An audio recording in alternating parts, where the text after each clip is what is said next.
আর এই মুহূর্তের অত্যন্ত গুরুত্বপূর্ণ খবর, বাংলাদেশের এমপি খুন নিউ টাউনে। কলকাতায় এসে নিখোঁজ হন আনোয়ার উল আজিম। 13 তারিখ নিউ টাউনের একটি বাড়িতে যান, আর সেই বাড়িতেই খুন করা হয় এমপিকে। খুলনার ঝিনাইদহ 4 আসনের এমপি আনোয়ার উল আজিম, বাংলাদেশের এমপি খুন নিউ টাউনে। কলকাতায় এসে নিখোঁজ হন আনোয়ার উল আজিম। 13 তারিখ নিউ টাউনের একটি বাড়িতে যান, আর সেই বাড়িতেই খুন করা হয় এমপিকে।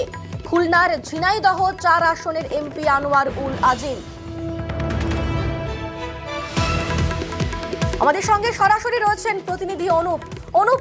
ঠিক কি ঘটনা ঘটেছে?